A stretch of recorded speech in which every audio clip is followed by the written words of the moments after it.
حکومت نے election act میں ترمیم کی تیاریاں مکمل کر لی ہیں۔ الیکشن ایکٹ 2023 بل کے مسودے کے مطابق نگراں حکومت مزید بااختیار ہوگی۔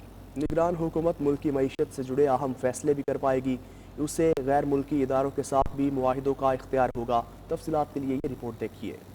الیکشن ایکٹ 2023 میں 54 ترامیم شامل۔ ترامیم کے تحت نئی آنے والی نگراں حکومت کو طاقتور بنانے کا فیصلہ کر لیا گیا۔ 92 نیوز کو حاصل مجوزہ ترامیم کے مطابق شک 230 میں ترامیم کے ذریعے نگراں حکومت کو ملکی معیشت سے جڑے اہم اختیارات سے متعلق فیصلوں کا اختیار حاصل ہوگا۔ یہی نہیں، نگراں حکومت دوسرے ممالک اور اداروں سے معاہدے بھی کر سکے گی۔ الیکشن ایکٹ 2023 کی مجوزہ ترامیم میں پریزائڈنگ افسر انتخابی نتائج فوری طور پر الیکشن کمیشن اور آرو کو بھیجنے کا پابند ہوگا۔ افسر حتمی نتیجے کی تصویر بنا کر یا انٹرنیٹ کی سہولت نہ ہونے پر اصل نتیجہ فزیکلی رات 2 بجے تک پہنچانے کا پابند ہوگا۔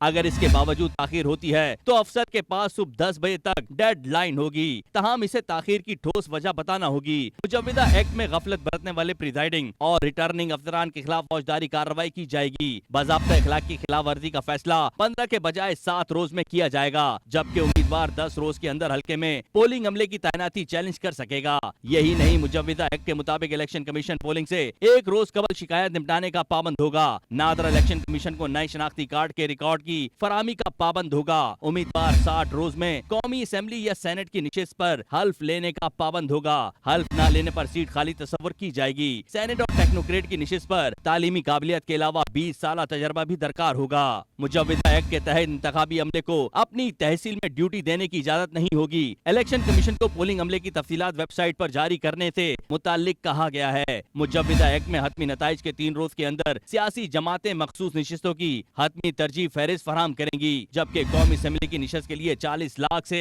1 کروڑ روپے، جبکہ صوبائی نشست کے لیے انتخابی مہم پر 20 سے 40 لاکھ روپے تک خرچ کرنے کی اجازت ہوگی۔ اگر سیکیورٹی کی بات کریں تو مجوزہ ایکٹ کے مطابق سیکیورٹی اہلکار پولنگ اسٹیشن کے باہر ڈیوٹی دیں گے۔ ہنگامی صورتحال میں پریزائڈنگ افسر کی اجازت سے پولنگ اسٹیشن کے اندر آ سکیں گے۔ الیکشن کمیشن ریٹرننگ افسر کو ماتحت حلقے کی ووٹر لسٹ پولنگ سے 30 روز قبل فراہم کرنے کا پابند ہوگا۔